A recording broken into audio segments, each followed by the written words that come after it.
cuando tenemos un paciente críticamente enfermo, entonces además de hacer la valoración del estado del paciente y determinar lo que tenemos que hacer, necesitamos realizar una serie de procedimientos. Y muchos de estos procedimientos suelen ser invasivos y hay que estar en las condiciones, en la capacidad de poder efectuarlos, ¿no?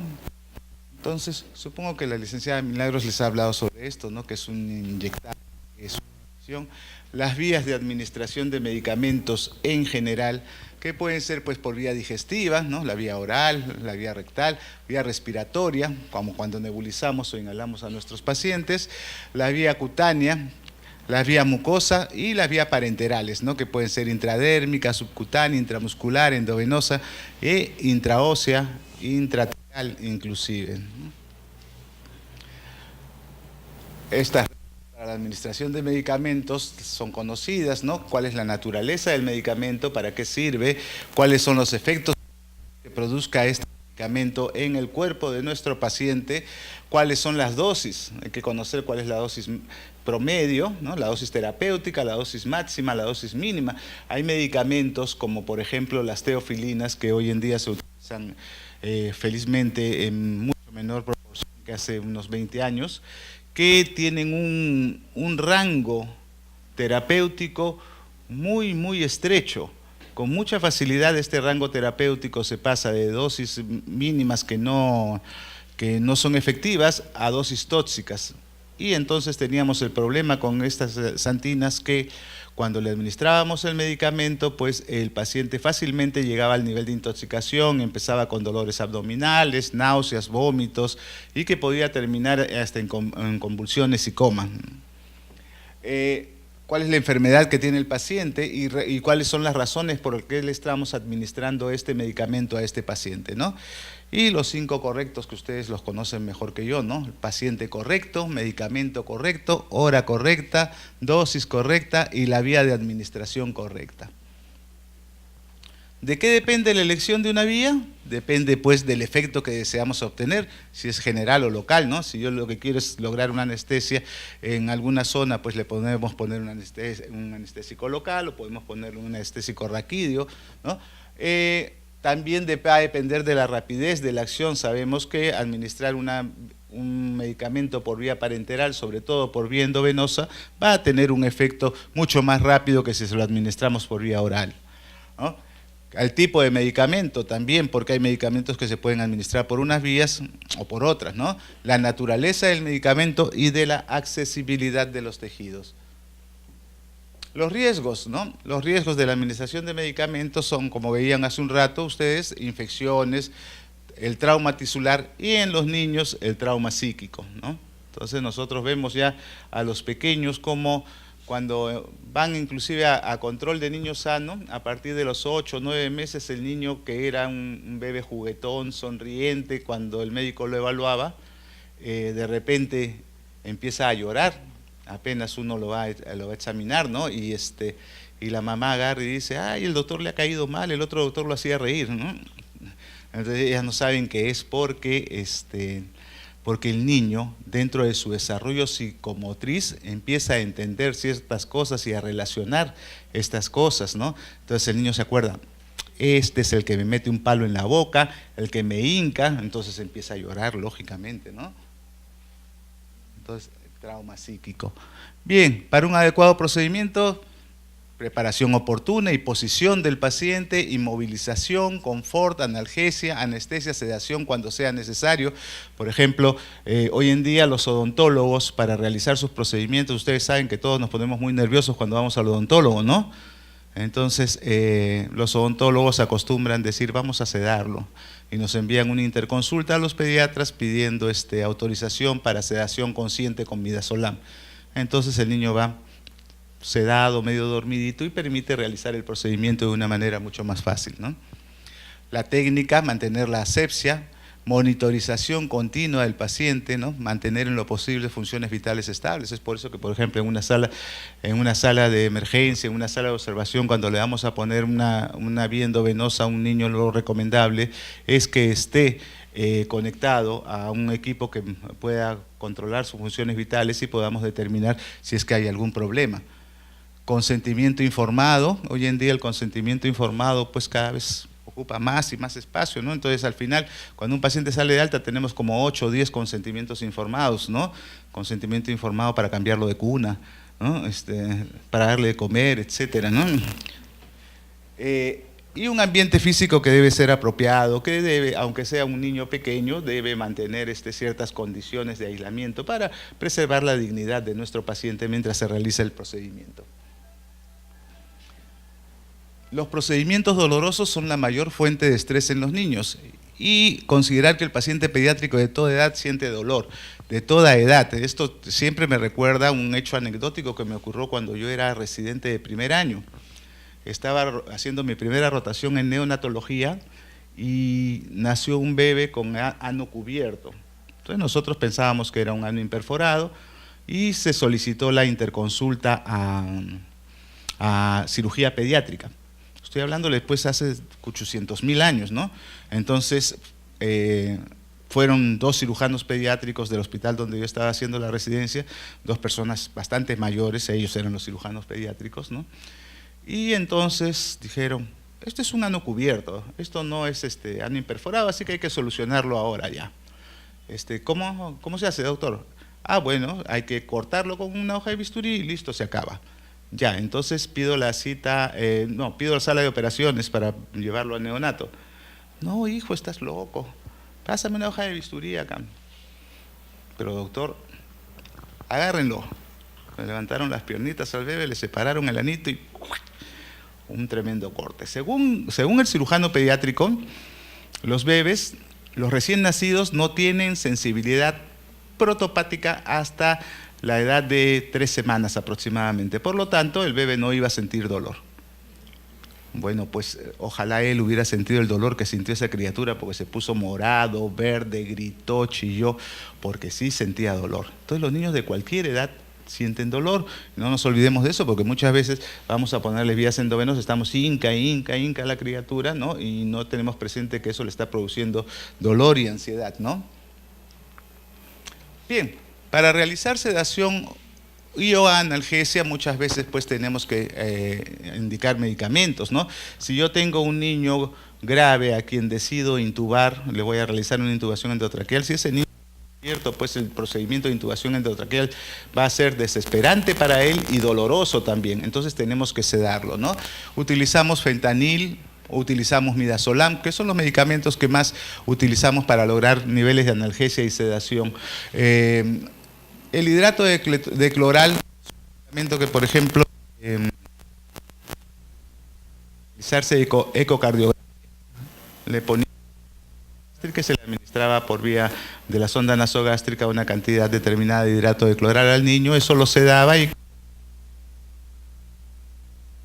el Instituto del Niño, no sé si hasta ahora continúen realizando ese procedimiento, ¿no? La acción rápida,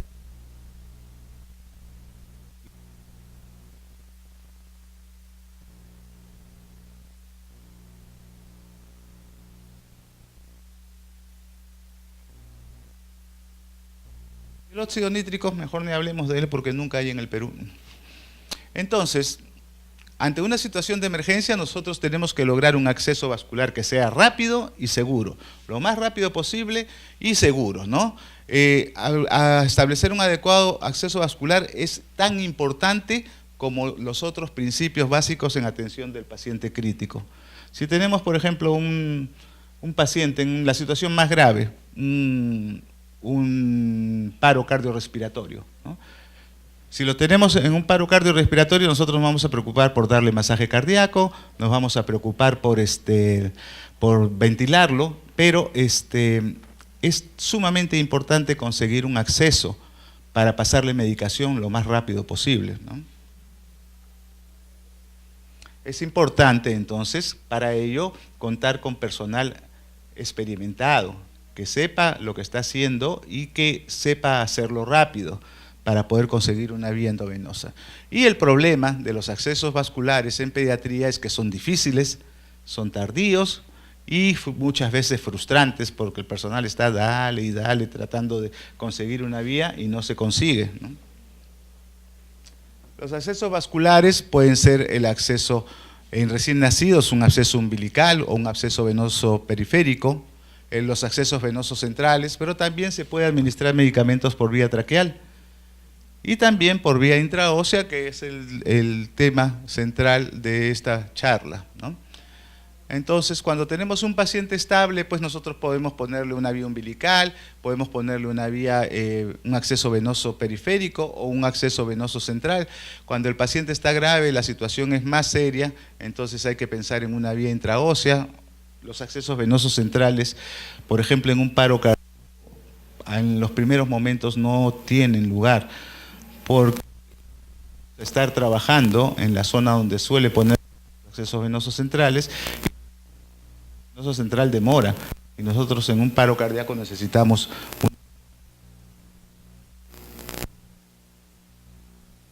que es una vía endovenosa, colocación de un acceso directo hacia una vena para lograr el medicamento, ¿no?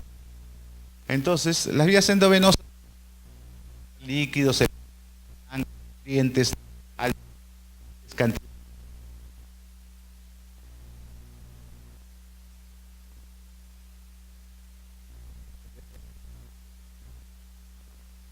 auxiliares, ¿no? Entonces, esto lo conocen ustedes mejor que yo, cuáles son los sitios de acceso venoso habituales, ¿no? Generalmente utilizamos mediana en el codo, la vena cubital, la safena, la vena femoral, ¿no?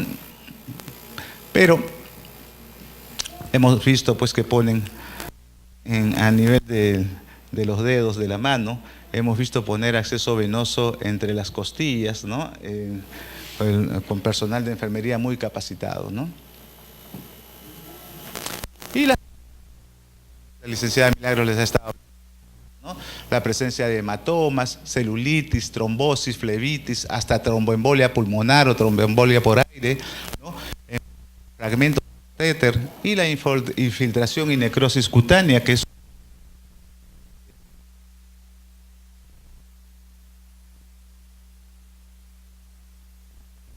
necrosis en la zona hacia donde ha caído el líquido, el medicamento. Estas son las vías centrales. Mucho en los últimos años y han venido a hacer un gran aporte en la que una vía periférica no nos es útil, pero necesitamos más. Por ejemplo, si yo necesito pasar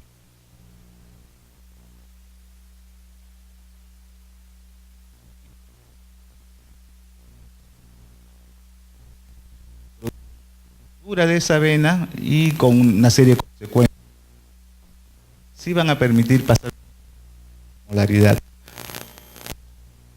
Los accesos venosos centrales se pueden conseguir por función, el más conocido de todos, pero actualmente se realiza función utilizando una guía de... Por último, la flexión. Entonces, ¿en qué consiste una canalización venosa central?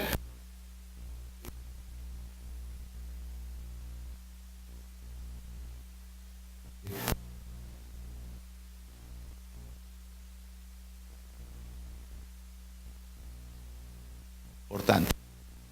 Sirven las vías centrales para la administración de inotrópicos. Los inotrópicos son una de esas sustancias que si se extravasan causan problemas. Necesitamos una vía de grueso calibre para administrarlo. Para administrar soluciones hipertónicas, si tengo un niño con traumatismo encefalocraneano, administrarle manitol, esto es una vía venosa central, porque si no vamos a matar la vena periférica que le estemos pasando. Para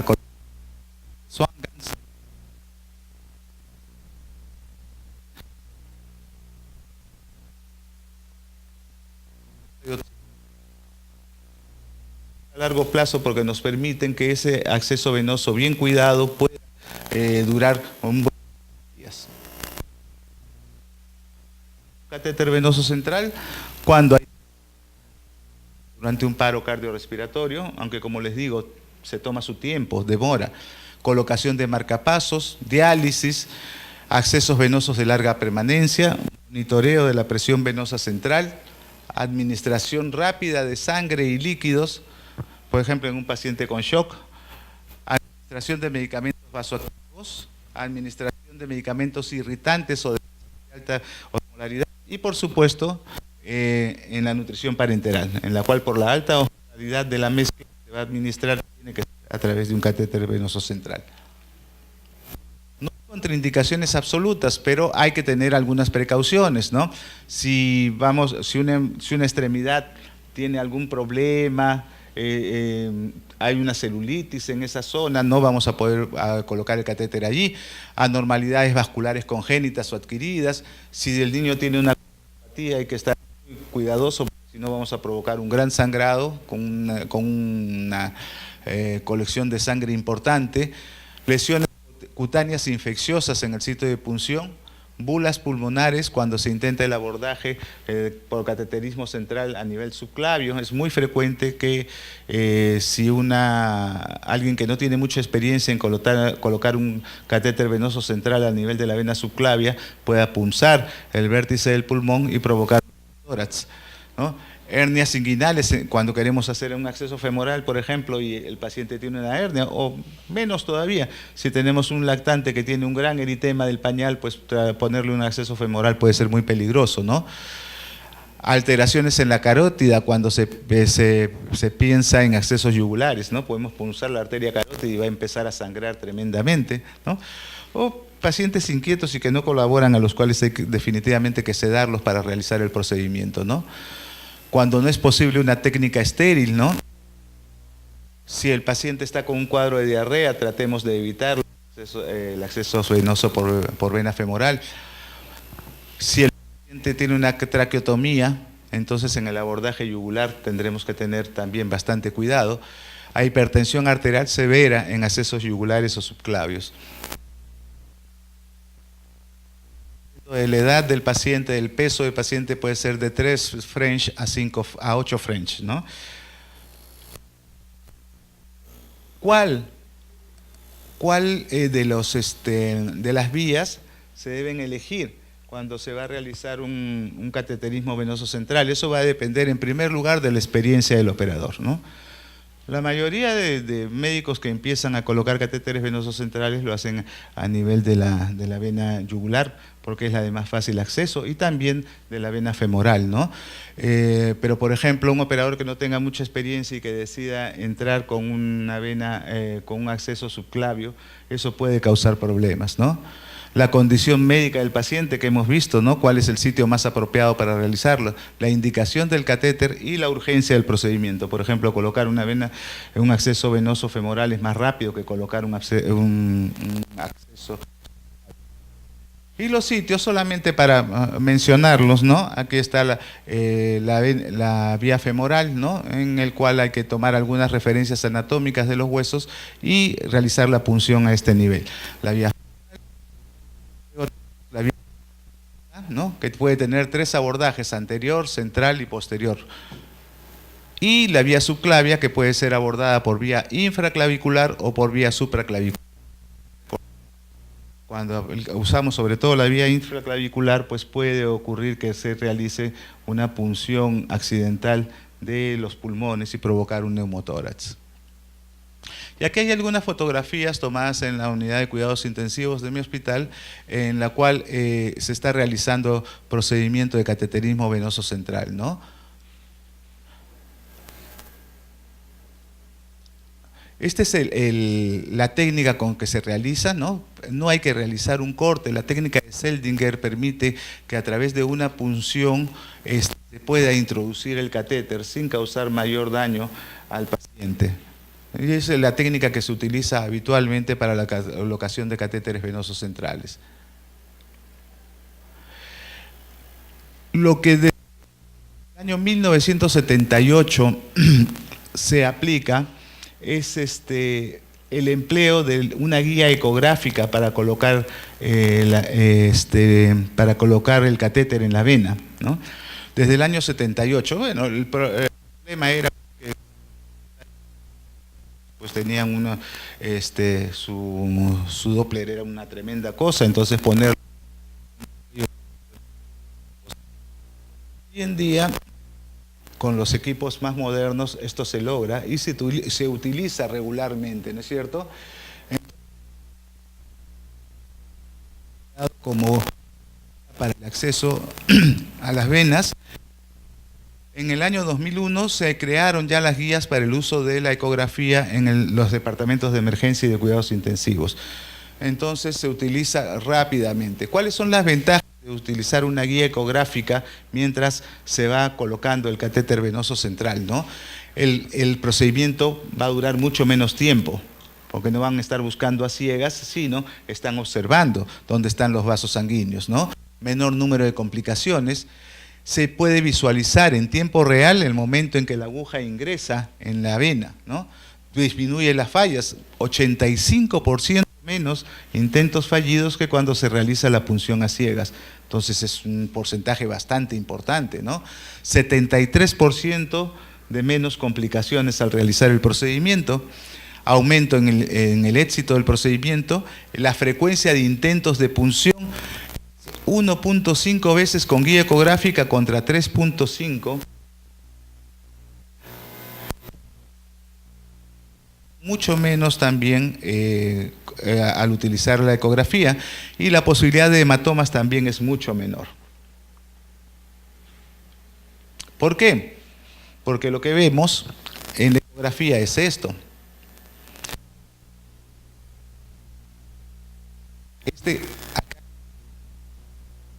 Que está esquematizado aquí. Segundo, aquí tenemos la arteria carótida y aquí está la vena yugular. Entonces, cuando la aguja ingresa, el que está realizando el procedimiento, el médico que está realizando el procedimiento, va a poder observar cómo la aguja va entrando y ingresa a la luz de la vena yugular. Entonces, observando esto, las posibilidades de que accidentalmente se punce la arteria carótida son mucho menores, como dicen las estadísticas que acabamos de ver, y las complicaciones son mucho menores, y además el procedimiento es más rápido inclusive, ¿no? Entonces, este es el procedimiento que se viene realizando hoy en día ya de manera regular para realizar los cateterismos venosos centrales. Ahí pueden ver el ecógrafo del servicio de cuidados intensivos de mi hospital, en el cual se están visualizando las estructuras anatómicas, ¿no? Esternocleidomastoideo, yugular, carótida yugular, y entonces con esto el que hace el procedimiento va a empezar a insertar la aguja. Como pueden observar, el procedimiento tiene que ser totalmente aséptico, ¿no? Como si estuvieran metidos en sala de operaciones, ¿no? Pura ropa estéril, e inclusive el equipo de ecografía, ¿no? Los cables y el sensor del ecógrafo están recubiertos también para reducir al mínimo las posibilidades de una infección provocada por el procedimiento. Muy bien. Otro acceso venoso que ha sido tradicional es la flebotomía, ¿no?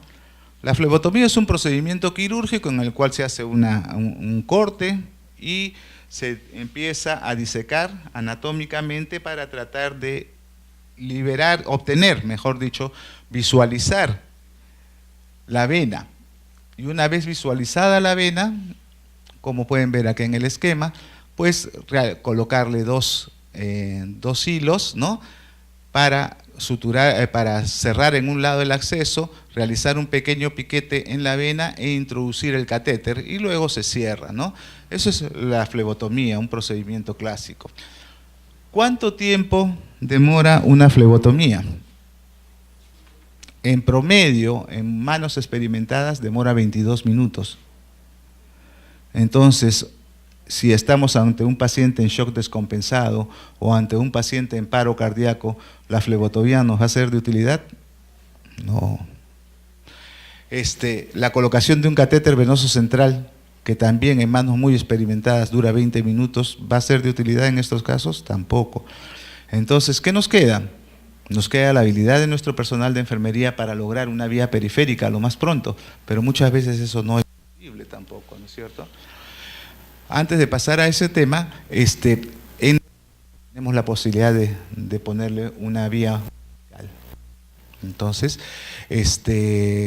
la vía umbilical nos permite administración de medicamentos, nos permite, y es la vía adecuada cuando se decide realizarle una exsanguíneo-transfusión a un neonato, por los volúmenes de sangre que se van a extraer y se van a pasar, y por el tiempo que va a demorar el procedimiento, el cateterismo venoso central, perdón, el acceso umbilical es el más adecuado, ¿no? Entonces, ahí pueden ustedes ver, como todos los sistemas, los pocos sistemas porta que tenemos en nuestro organismo, porta hipoficiario, porta hepático, el sistema umbilical es un sistema porta, es decir, que en lugar de tener dos venas y una arteria, lo tiene al revés, una arteria dos arterias y una vena, ¿no? Así, al revés. Normalmente en todos nuestros sistemas tenemos una vena y una arteria y a los costados dos venas. Aquí en los sistemas porta tenemos dos arterias y una vena, y en el ombligo es así. Entonces, lo que nosotros tenemos que lograr es abrir a la vena umbilical para poder pasar a través de ello un catéter. Se hace una medición, de acuerdo al tamaño del bebé, se decide qué longitud del catéter se va a introducir, y por ahí se puede administrar medicamentos, se le puede pasar líquidos, se puede pasar, se puede realizar exsanguíneo-transfusión. Podríamos decir, ¿se puede dar nutrición parenteral? Sí, pero si le vamos a hacer nutrición parenteral a un neonato, se supone que ya han pasado unos días, entonces probablemente lo mejor sería buscarle un acceso venoso central y no continuar a través de la arteria umbilical, ¿no? De la vena umbilical, perdón. Otro acceso es el acceso endotraqueal. Entonces muchos de ustedes dirán, un momentito doctor, el acceso endotraqueal es para ventilar al paciente, pero a través del tubo endotraqueal también se pueden administrar medicamentos. Tienen que ser medicamentos liposolubles, y son 4 medicamentos que se pueden administrar a través del tubo endotraqueal: lidocaína, epinefrina, atropina y naloxona. Entonces, si yo estoy ante un paciente en paro cardíaco y no he conseguido un acceso venoso y tengo que administrarle medicación, pues por ejemplo la adrenalina, se la puedo pasar a través del tubo endotraqueal. Le puedo pasar también atropina, ¿no? La lidocaína, la naloxona, muy poco se utilizan, pero tenemos por ahí una vía. Entonces no es solamente para ventilar al paciente, sino para administración de medicamentos. No se olviden de eso, pero solamente 4 medicamentos, y estos 4 medicamentos todos son liposolubles.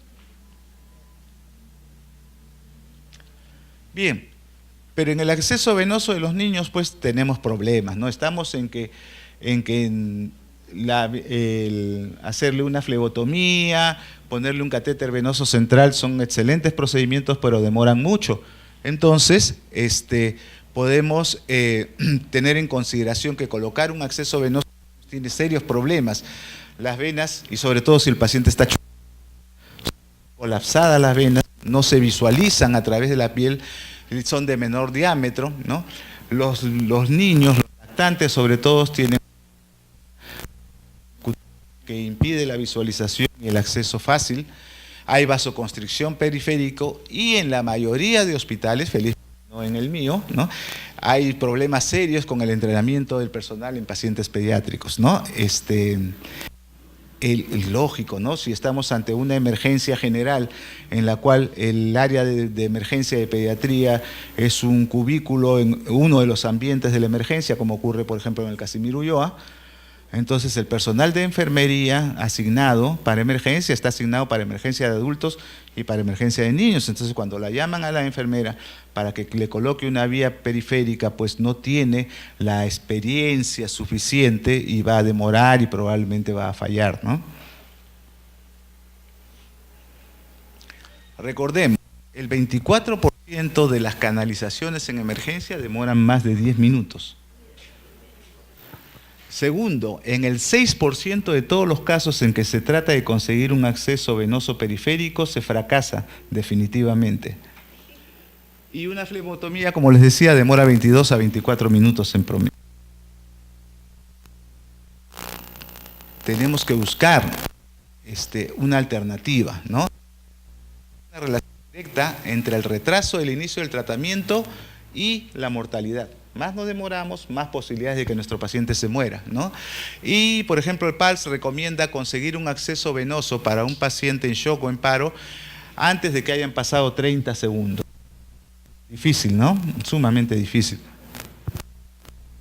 En reanimación cardiopulmonar y en el manejo de shock descompensado, el sitio de acceso preferido es el que resulte más fácilmente accesible. Entonces vamos a buscar por todas partes conseguirle una vía, ¿no? Para el tratamiento del shock compensado, lo ideal es utilizar un catéter periférico de gran calibre que permita la administración rápida de un gran volumen de líquido. Pero si el shock está descompensado, entonces eso es casi un paro cardíaco.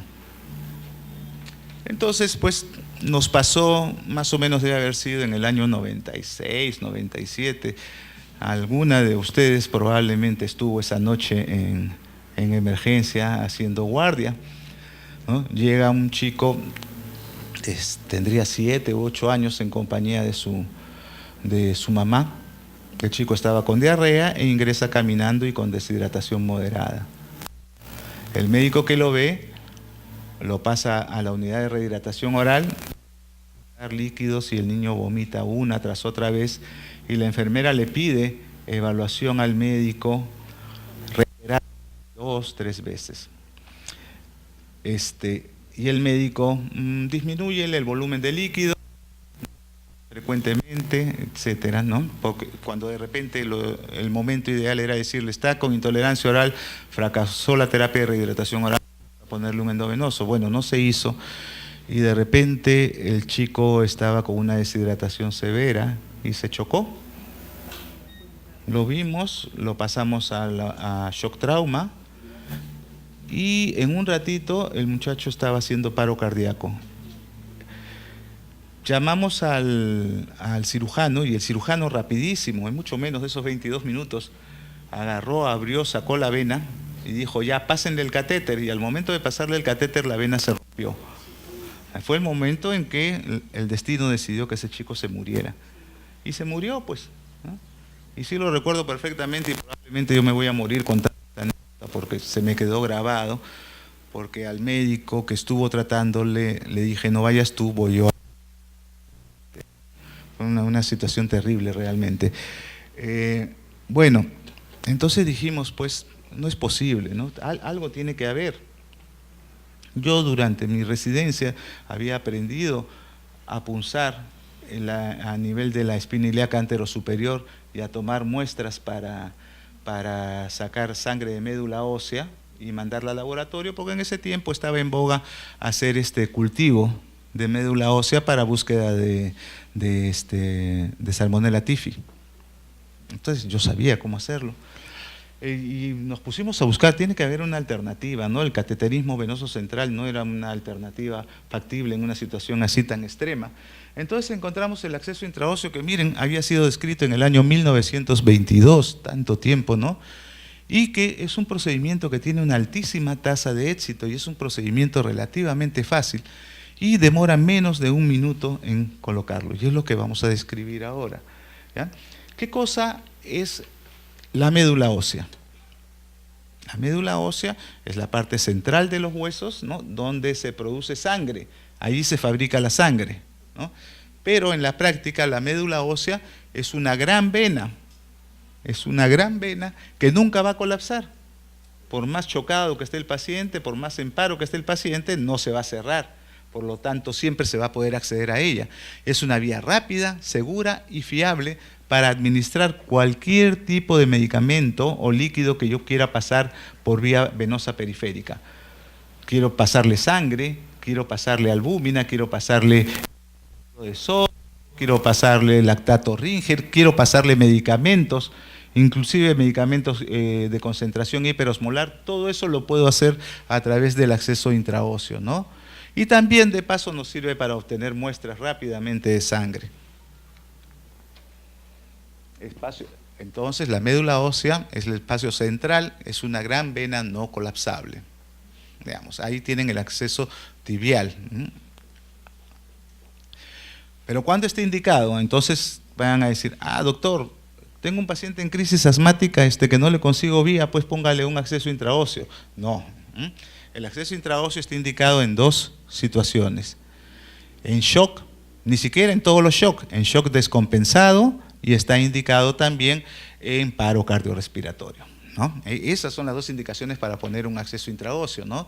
Recordemos que es una vía temporal y en cuanto logremos que las venas recuperen su diámetro y podamos acceder a un acceso venoso central o podamos acceder a uno o dos accesos venosos periféricos que nos aseguren la continuidad de la administración de medicamentos, entonces retiramos la aguja del hueso, porque es una vía abierta para que penetren infecciones. Imaginen ustedes una osteomielitis, por ejemplo, ¿no? O una sepsis provocada por una infección a nivel central.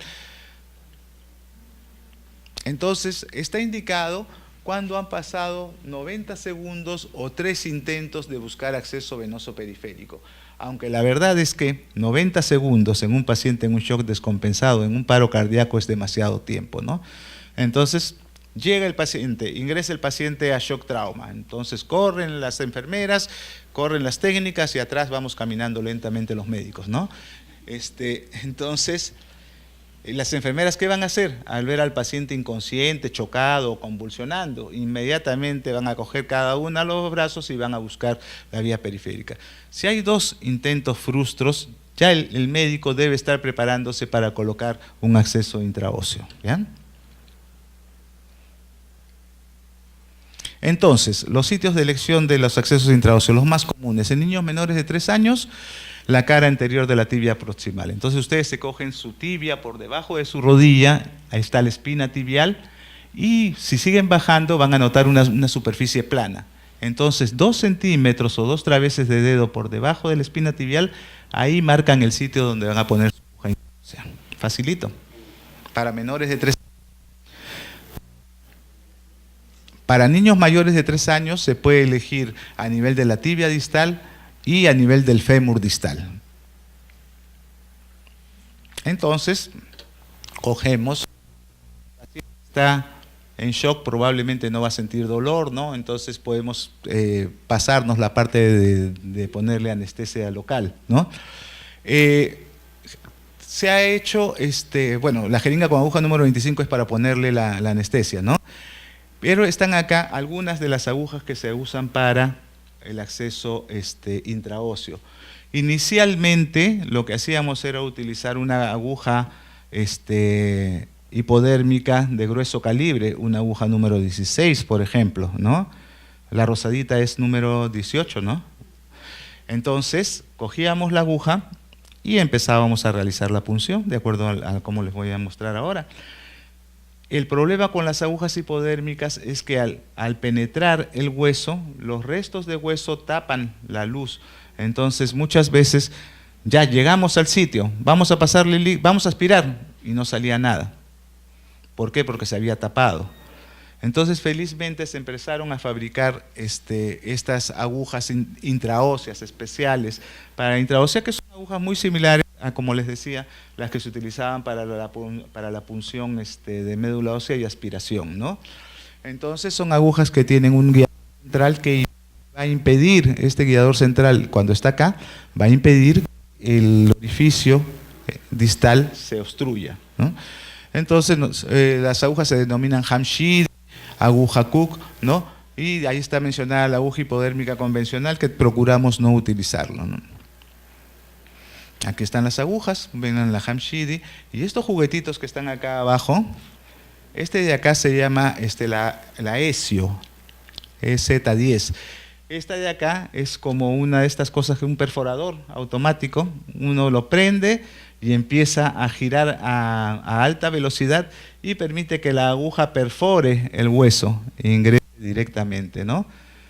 Dicen que es un procedimiento más sencillo, yo no conozco que hay acá en el país esta aguja, pero la que sí hay es de acá, que realmente es un juguetito, ¿no? El BIG, que es Bone Injection Gun, esa pistola de inyección intraósea, ¿no? Entonces la pistola intraósea cuesta caro, ¿no? hay que tener entrenamiento para utilizarla. Entonces, hace unos 4 años, 5 años, 2 de los médicos de mi servicio exigían la pistola intraósea, porque decían que ellas no tenían la fuerza suficiente para entrar al hueso, y una serie de motivos más. Entonces compramos 24 agujas, pistolas intraóseas, 24 rojas y 24 azules, que son para niños y para adultos, ¿no? De las cuales en esos 4 años, ¿cuántas se han utilizado? No llegamos a 6, creo, ¿no? No llegamos a 6. ¿Por qué? Porque piden, en una ocasión nos pasó algo muy gracioso, ¿no? Estaba un equipo de guardia y tienen un paciente en paro cardíaco y el médico dice, pásenme una intraósea. Entonces el técnico sale a la farmacia interna de emergencia, porque no las tenían en el coche de paro, y dice, dame la intraósea, dame la pistola intraósea. Y el personal de farmacia lo queda mirando y le dice, yo no tengo pistola intraósea. ¿No? ¿Y qué era? A la mañana siguiente le pusieron con una aguja, ¿no? Entonces a la mañana siguiente yo voy a farmacia y le digo, dame una pistola intraósea de adulto. Aquí está, doctor. Dame una pistola intraósea de niño. Aquí está, doctor. ¿Qué pasaba? Que el personal fue a la farmacia y le dijo, dame la pistola intraósea, y el personal de farmacia no sabía de qué estaban hablando, ¿no? Quería ya darle la pistola del personal de seguridad. Entonces, realmente es poco práctica. Yo la he utilizado, inclusive hemos hecho talleres en los cuales nos han proporcionado los equipos para hacerlo, pero realmente es más confiable poner una intraósea realizando la presión con la fuerza de nuestra mano que realizarlas ciegas, colocarle y disparar un botón en el cual dispara como si fuera una flecha la aguja y se enclava en el hueso, ¿no? Entonces, y es mucho más barato, pues una aguja intraósea nos cuesta 10 soles y una pistola nos cuesta más de 200 soles. Sí, es para una sola vez. Así es, así es. ¿En qué sitio se puede colocar la vía intraósea? Hemos dicho en la cara anterior de la tibia para niños menores de 3 años, en la porción distal del fémur o en la porción distal de la tibia para niños mayores de 3 años, se puede poner también el maleolo tibial interno, en la espina ilíaca anterosuperior, en la cresta ilíaca, se puede colocar también a nivel de cúbito y radio, y en adultos está descrito que se puede colocar a nivel de esternón. Yo supongo que la persona que lo coloque a nivel de esternón debe ser una persona con mucha experiencia, porque si se le pasa un poquito la fuerza, va a extraer una muestra de sangre del ventrículo derecho en vez de médula ósea. Aquí están los sitios, ¿no? Hay que angular un poco la aguja y miren el procedimiento. Ahí están todos los sitios en los cuales se puede colocar en niños. Entonces, esterilizamos la zona, ¿no? Ubicamos la zona a punzar, fijamos la superficie, es recomendable ponerle un rodete por debajo del sitio donde vamos a aplicar para que nos dé una buena base, ¿no? Y empezamos a rotar nuestra aguja intraósea. Bueno, retiramos el mandril central, no, con el mandril central puesto empezamos a realizar un movimiento rotatorio, como que estamos perforando, y es lo que estamos haciendo, estamos perforando el hueso, y uno siente cómo estamos penetrando dentro del hueso, hasta que llega un momento en que la fuerza que estamos haciendo se pierde la resistencia y es porque hemos llegado a la médula ósea. Entonces en ese momento vamos a confirmar. ¿Cómo confirmamos? Primero, ¿la aguja se mueve o está fija? Si está en médula ósea, tiene que estar fija, dura y no se va a mover para los costados. Segundo, retiramos el mandril central, conectamos una jeringa y aspiramos. Y va a salir sangre de la médula ósea. Entonces hemos confirmado que estamos en médula, inmediatamente tomamos una pequeña muestra de sangre para mandar al laboratorio y colocamos nuestra vía endovenosa y empezamos a administrar todo lo que sea necesario, ¿no? Ese es el procedimiento sencillo. ¿Cuánto tiempo demora? Aproximadamente 1 minuto. Aspiramos, la aguja se mantiene en 90 grados y no se evidencia extravasación. Ojo, hay que tomar algunas precauciones también, ¿no? Entonces miren ustedes, esto es con los muñequitos, cómo se realiza la práctica de colocación de intraósea. Aquí pueden ver ustedes cómo está penetrando la aguja a nivel de la médula ósea. Entonces hay que tomar algunas precauciones. Primero, higiene y sedación adecuada. Como les digo, ¿no? Si el paciente está en paro cardíaco, en shock descompensado, no va a ser necesario. No angular la aguja, evitar fuerza excesiva, porque de repente estamos haciendo tanta fuerza que nos atravesamos y estamos en el hueso de entrada y de salida, y luego queda por fuera del hueso, entonces va a empezar a pasar tejidos blandos y podemos provocar un síndrome compartimental, provocar una obstrucción en el drenaje venoso arterial y la criatura puede hasta perder la extremidad, ¿no es cierto? Permeabilizar la aguja antes de considerar que el intento ha sido frustro y palpar los muslos o piernas frecuentemente, precisamente para observar que no estemos extravasando. ¿Se puede colocar un acceso intraóseo en todos los pacientes? Sí, casi en todos, ¿no? Hay algunas contraindicaciones, por ejemplo, si la extremidad en que he decidido ha tenido una fractura reciente, no lo hagamos en esa, busquemos otro. Osteopetrosis, que es una enfermedad congénita en la cual los huesos tienen la consistencia de piedra y por más que intentemos penetrarlo no vamos a bomba para volcar ahí para que penetre, ¿no? Y la osteogénesis imperfecta, en la cual es otra enfermedad congénita, son los llamados niños cristales. Son tan débiles, ¿no? Tan frágiles, que se fracturan frecuentemente y se deforman frecuentemente, como pueden ustedes ver aquí en esta radiografía, ¿no? Los huesos deformes y con callo óseo en el lado derecho de este niño, ¿no? Entonces ahí, si yo intento ponerle una aguja intraósea, pues probablemente lo que voy a conseguir es fracturarles ese hueso. Contraindicaciones relativas: si el paciente tiene una celulitis o ha sufrido una quemadura en la zona, entonces es preferible buscar otro lugar de inyección. Complicaciones de los accesos intraóseos, pero mencionarles en primer lugar que las complicaciones son menos del 1% de los casos. Poquísimas, poquísimas, a pesar de que uno puede decir, pero ¿cómo le vas a poner una aguja en medio del hueso? ¿No? Poquísimas. ¿Cuáles son esas complicaciones? Sobre todo infecciosas: osteomielitis, abscesos, celulitis, septicemia o embolia grasosa. Y las complicaciones traumáticas: un síndrome compartimental por fuga de líquido hacia partes blandas, ¿no? Fracturas y o daño al cartílago de crecimiento. Este tema del cartílago de crecimiento es preocupante, ¿no? Porque el sitio de elección es un sitio cercano a donde está el cartílago de crecimiento. Entonces, si yo no mido bien, puedo colocarle el intraóseo en el cartílago de crecimiento y de repente le salvo la vida al paciente, pero se va a quedar para el resto de su vida con una pierna más corta que la otra, porque si hemos dañado el cartílago de crecimiento, esa tibia no va a crecer.